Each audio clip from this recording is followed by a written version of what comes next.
You can have the right person, the right intentions, the right chemistry, and still, if the timing isn't right, it just won't work.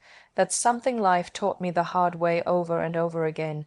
Timing, I've realized, isn't just important. It's everything. We live in a world that glorifies instant gratification. We want everything now: love, success, clarity, closure, but life doesn't operate on our schedule.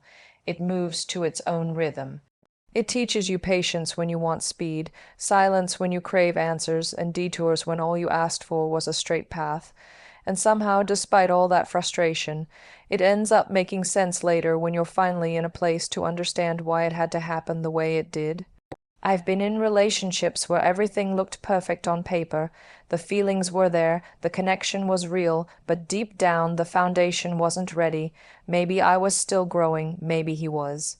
Maybe we were healing from different wounds, carrying baggage that love alone couldn't lift, and in those moments it's hard not to ask, why not now? Why can't this work when it feels so right? But love isn't just about meeting the right person. It's about being the right person too, and sometimes that takes time. Real love requires emotional maturity, patience, and a sense of self that isn't dependent on someone else. If one of you is still finding yourself, still figuring out how to love yourself, then no matter how strong the attraction, it won't hold. I look back on times when I thought I was ready for love, when I was longing for it, almost chasing it. But in hindsight, I was still learning how to be with me. I hadn't fully stepped into my own worth yet. I hadn't learned how to set boundaries without guilt, how to speak my truth without fear, and those lessons don't come overnight. They come from time, from solitude, from falling and rising again. It wasn't until I started focusing on becoming the person I wanted to be instead of searching for the person I wanted to be with that everything started aligning. I began living for myself, chasing my passions, taking ownership of my choices, and choosing peace over chaos, and that's when the timing aligned. That's when love walked in, not to fix me, not to complete me, but to grow with me. When I met Nick, I was in a place where I wasn't trying to control anything anymore. I had let go of the pressure to have my life look a certain way by a certain age. I had surrendered not out of defeat, but out of trust. I trusted that when something was truly meant for me, I wouldn't have to fight the entire universe to keep it. And that's exactly what happened. It wasn't forced, it wasn't rushed, it just fit, because we were both ready. The timing was finally right. You see, when the timing is wrong, even the right person can feel like the wrong one. But when it's right, everything just flows. That doesn't mean it's perfect or easy, but there's alignment. There's clarity.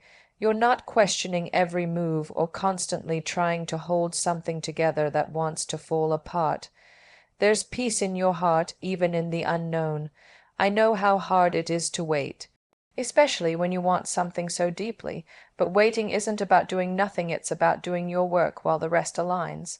It's about trusting the pauses, the slow seasons, the moments when nothing seems to be happening, because in truth everything is happening. You're being prepared, you're being shaped, and so is the person who's meant to meet you in that next chapter. And let's be honest, the things that come too early, before we're truly ready, often burn out fast. Timing protects us just as much as it surprises us. It keeps the wrong things away when we don't have the strength to say no.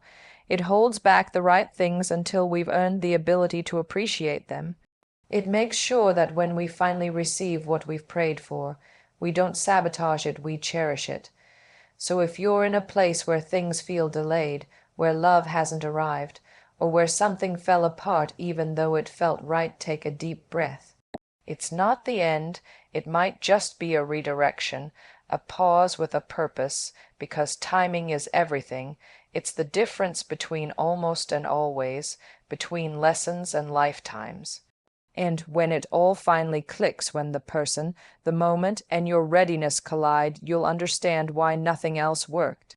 You'll stop wishing it came sooner, because you'll be too busy being grateful it came now at the exact moment it was meant to. We've been told a lie for so long, it almost feels romantic. That love is supposed to complete us. That somewhere out there is a missing half, a soulmate who will fill in all our gaps, fix all our flaws, make us whole. Sounds dreamy, doesn't it? It's the kind of story fairy tales are made of, but the truth is far more beautiful and far more powerful. Real love doesn't complete you, it complements you. Let me explain. You are not a half, you are not incomplete, you are not waiting to be rescued or fixed. You're a whole, complex, evolving human being, and the right kind of love, it doesn't arrive with a cape or a spotlight. It doesn't try to fill you up, it meets you at your level. It sees your fullness, not your emptiness. I've lived enough life to know that putting the weight of your happiness, your healing, and your self-worth on someone else's shoulders is a recipe for heartbreak. No one, no matter how loving, loyal, or perfect they seem, can carry that for you. And they shouldn't have to. That's your work, that's your journey. Love is not about dependence, it's about partnership. I think back to the version of myself that once believed love would fix everything. She thought that if someone just loved her hard enough, all the insecurities would melt away, that the fear, the doubt, the restlessness, it would all vanish with the right person. But that's not how it works. In fact, the more you rely on someone else to fill the void inside you, the more pressure you put on the relationship, and pressure like that, it cracks even the strongest foundations. Love, when it's healthy, doesn't drown you in expectation. It lifts you in appreciation. It doesn't erase who you are, it celebrates it. It adds to your life, not becomes your entire life. It complements the person you already are, not the person you're trying to become. When I met my husband, I wasn't searching for completion. I wasn't looking to be rescued. I had already done a lot of that work on my own, facing my insecurities, owning my ambitions, finding peace in my solitude. And because I wasn't looking for someone to fill a gap, I could truly see him for who he was, not as a solution, but as a partner, a friend, an equal. What makes our relationship work isn't that we need each other to survive, it's that we choose each other again and again with intention and love. There's a freedom in that, a quiet, steady kind of joy that doesn't scream but stays. That's what it feels like when love complements you. It doesn't complete your story, it becomes a beautiful subplot, woven into the narrative you were already writing for yourself. And that's the version of love I wish more people would talk about. Not the kind that consumes you or makes you lose yourself, but the kind that mirrors your best parts and gently challenges your blind spots. The kind that walks with you, side by side, not in front of you, not behind you. The kind that supports your dreams without shrinking its own. The kind that says, I see who you are, and I want to build something with you, not for you. To love someone deeply, you have to know who you are without them. You have to be grounded in your worth, your passions, your truth. That way, when someone comes into your life, they're not filling a void, they're adding richness to a life that's already meaningful. This isn't just true in romantic relationships, it applies to friendships, family, even work partnerships. When you know who you are, you stop attracting people who try to define you. You stop settling for relationships that drain you or demand that you shrink. You start recognizing love, not by how dramatic it feels, but by how safe and expansive it is.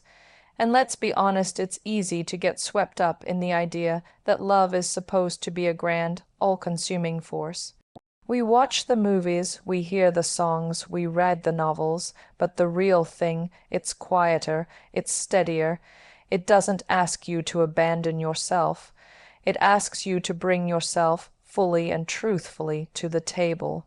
So if you're waiting for love or healing from love or wondering why something didn't work, ask yourself this. Were you looking for someone to complete you, or were you ready to meet someone from a place of wholeness? Because when you know the difference, everything changes. You don't fall into love hoping it will fix you. You walk into it with the confidence of someone who knows they're already enough and just open enough to let someone special join the journey.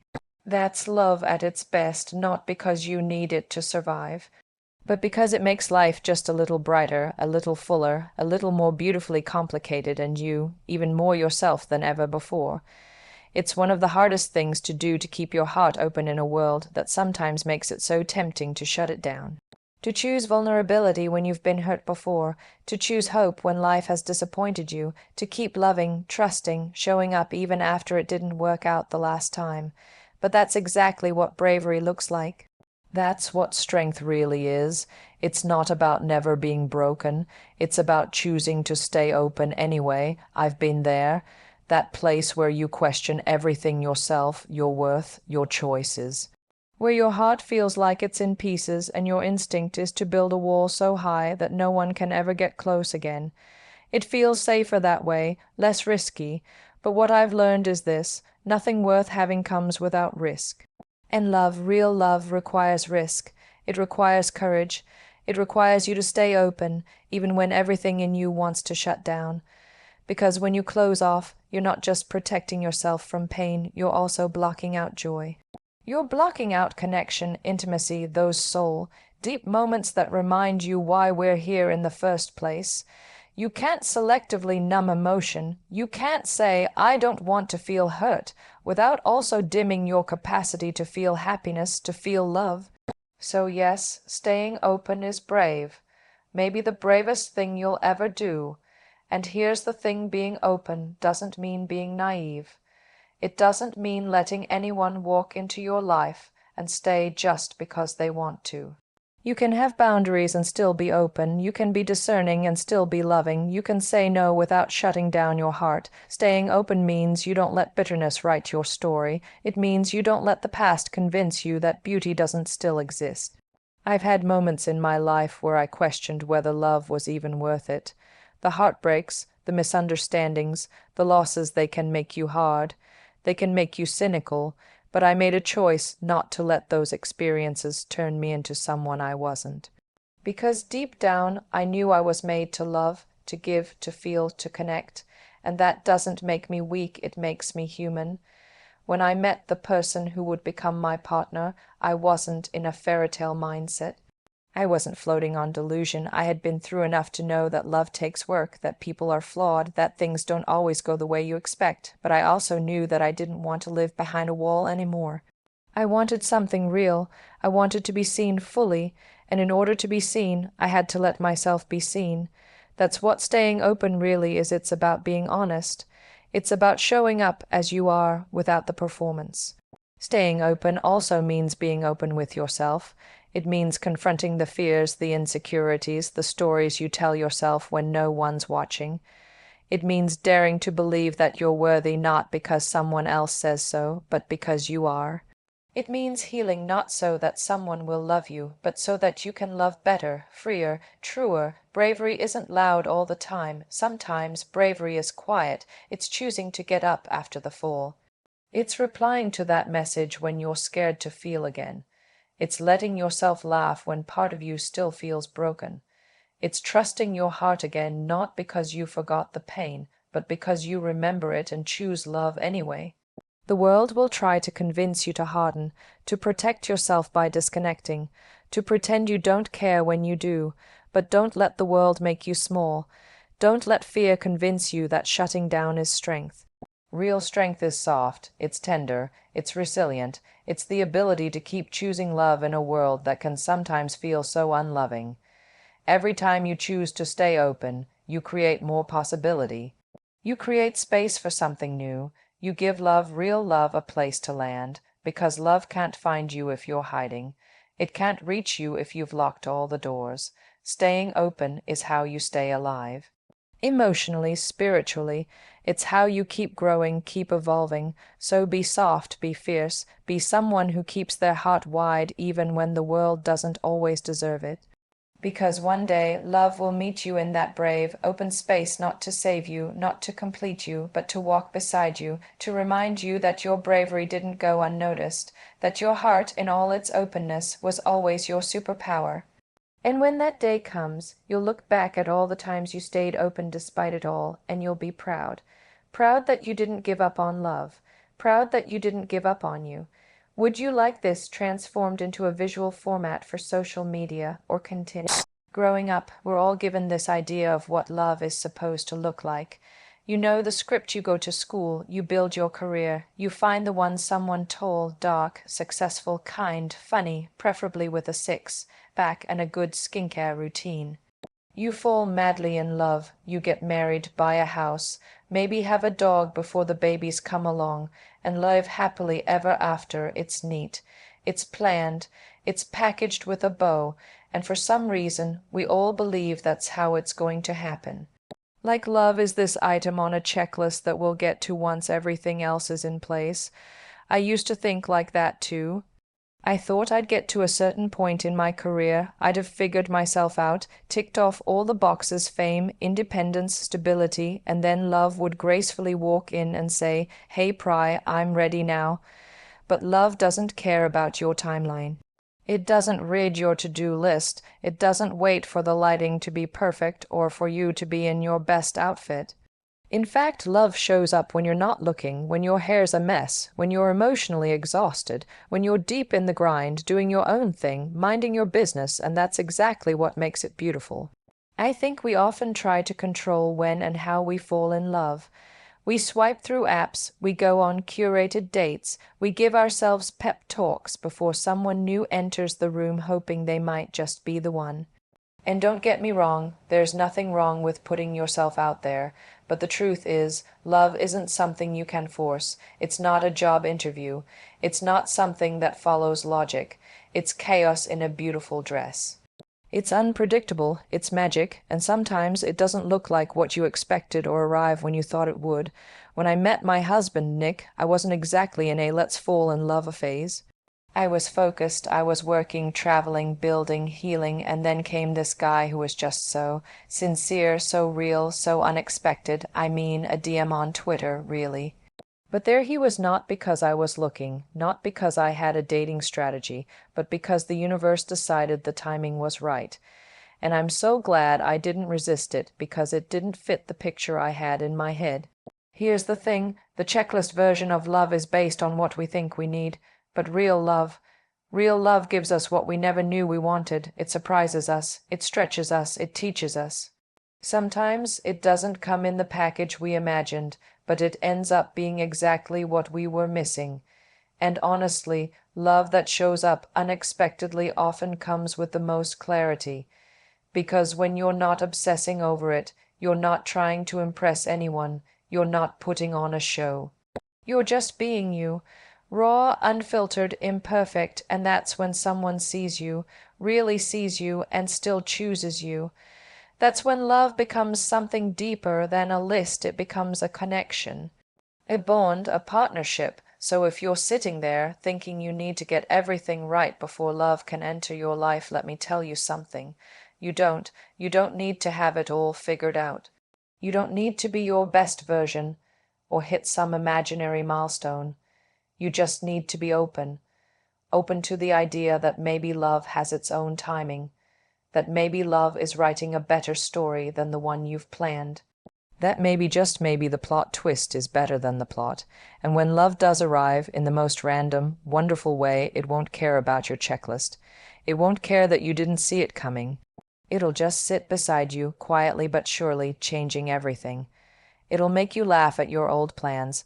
It'll make you grateful that things didn't work out the way you thought they should, because now you'll understand love was never something to be ticked off a list.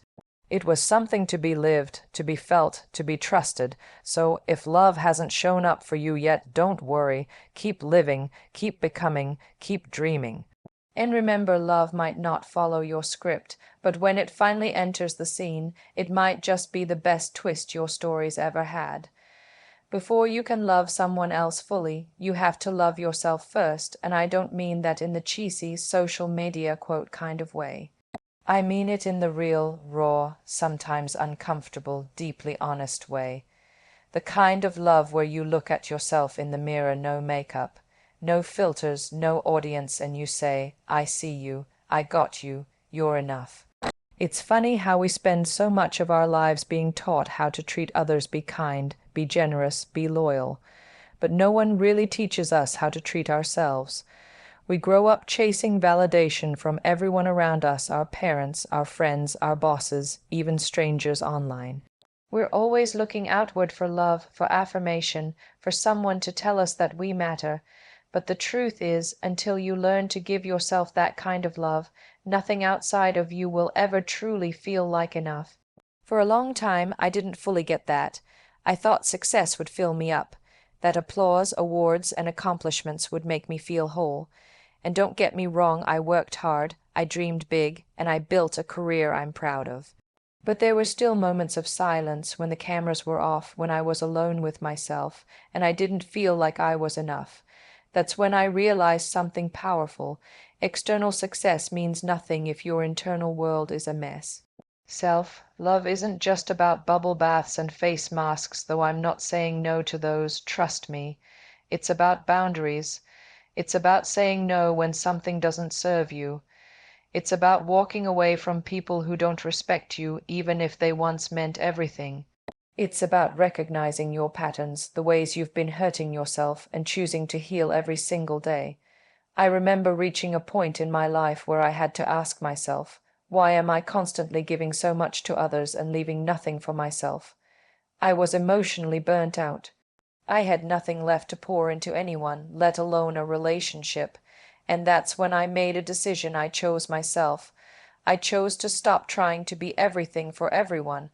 I chose to be honest about what I wanted, what I needed, and what I deserved. And you know what happened, something magical. When I started loving myself better, I stopped accepting the bare minimum from other people. I stopped chasing situations that weren't aligned with my worth. I stopped romanticizing struggle and calling it love. That shift, that inner transformation completely changed the way I showed up in the world. I became more grounded, more confident, more peaceful. And from that place, love found me. You see, self-love sets the stage for real love to enter, because when you know who you are, when you truly value yourself, you don't allow chaos into your life. You're not looking for someone to rescue you or complete you, you're looking for someone to walk beside you. To match your energy, not drain it. To build with you, not fix you. That's the difference. When I met my husband, I wasn't searching for someone to fill a void. I had already done the work to fill it myself. I was proud of who I had become. I had scars, sure emotional ones, life ones, but I had learned to wear them with grace. And because I wasn't desperate for love, I could recognize the real thing when it showed up. I could let love in without losing myself in it. That's what self-love does. It doesn't make you arrogant. It makes you clear. It makes you strong enough to hold out for what's right and gentle enough to receive it when it comes. It teaches you patience with yourself, with your healing, and with the timing of everything in your life. I want to tell anyone out there who's struggling with this, who's wondering when love will come, or why it hasn't yet, maybe this is your season to fall in love with you. Maybe this is the chapter where you get to know the sound of your own laughter, the rhythm of your own soul. Maybe this is where you realize that your worth isn't tied to who chooses you, but how you choose yourself every single day. Because when you finally meet someone who's right for you, someone who sees you the way you see yourself, or even better, it won't be a rescue story. It'll be a celebration, two whole people coming together, not out of need, but out of choice, and that kind of love, that's the kind that lasts. So don't wait for someone else to show you how lovable you are. Be the first to know it, be the first to believe it. And then watch how the world and love start responding to that energy. You know, sometimes I think the universe is sitting up there with popcorn, watching us scramble through life, making plans, swiping left and right, setting 5-year goals, manifesting with full moon crystals and vision boards, and it just laughs, not cruelly, not in a mean way, but in that gentle, amused, oh sweetheart, you have no idea what's coming kind of way, because if there's one thing I've learned, it's that life has a wicked sense of humor. And love is its favorite punchline. Think about it, how often have you met someone when you weren't looking? How often has something meaningful come out of the most random, awkward, or even inconvenient moments? We're so busy trying to script our stories, trying to control every detail, that we forget the most beautiful chapters are often the ones we didn't plan at all. I mean, take my story. I met my husband through a Twitter DM. I repeat, a Twitter DM. What even is that? That was not in my "how I'll meet my soulmate" plan. I had imagined something a little more cinematic, a little more Bollywood, but life had other ideas. One tiny message, "Hey, we should connect," led to a whole lifetime. If that isn't the universe's way of saying gotcha, I don't know what is. And the thing is, I wasn't out there trying to fall in love. I was living my life, hustling, building, healing. I was on my own path, doing the inner work, figuring out who I was outside of the noise. I had learned to enjoy my own company, to find peace in the silence, and just when I was starting to get really comfortable in my own space, boom, love showed up, in the most unexpected, beautiful, laugh out loud kind of way. It's almost like the universe waits for you to stop forcing it, to stop trying to bend time and people and situations into the shape you think they should be.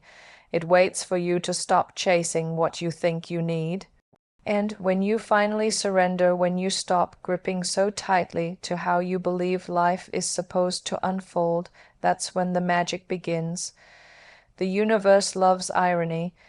It sends you someone who's the opposite of what you thought you wanted, but exactly what you needed. It opens doors you didn't knock on. It reroutes you when you think you're lost and somehow lands you exactly where you belong. That's the humor, that's the cosmic wink. That's the "I've got you" a moment disguised as a plot twist. But you've got to be open to it, because here's the thing: sometimes when love shows up unexpectedly, it doesn't come with fireworks or clarity. Sometimes it feels inconvenient, confusing, even scary. You might not recognize it right away because it doesn't fit your narrative. And if you're too busy clinging to what you thought your story should look like, you could miss out on something extraordinary. So let go a little, laugh a little. Trust that the universe knows what it's doing, even when you don't, especially when you don't. Because when you take a step back and look at how the pieces come together, the timing, the people, the coincidences that feel too perfect to be random, it all starts to make sense. I've learned to find humor in the waiting, in the heartbreaks that once shattered me but now make me stronger. I've learned to laugh at the detours, the moments that felt like failure but led to redirection. I've even learned to appreciate the almosts, the relationships that weren't quite right but taught me what love is not, so I'd be ready for what love is. The universe doesn't always give us what we want when we want it, but it gives us what we're ready for when the timing is right. And if you can meet life with a sense of humor, with curiosity instead of control, you'll start to see that every twist, every delay, every unexpected encounter has a purpose. Maybe love hasn't shown up for you yet because you're still becoming the person who can receive it. Maybe that job fell through because something better is coming. Maybe that person ghosted you because the universe is clearing space for someone who sees your worth the first time. It's all part of the story. A story you're not writing alone, so take a deep breath, laugh at how unpredictable it all is, and instead of asking, "Why is this happening?" maybe ask, "What if this is happening for me?" Let go of the how and the when, and trust that the right things, the real things, will find you, not when you're obsessively searching for them, but when you're living, growing, and glowing in your own lane. Because if there's one thing I know for sure, the universe always delivers, and it usually shows up when you least expect it, with a smile, a lesson, and a little bit of cosmic comedy.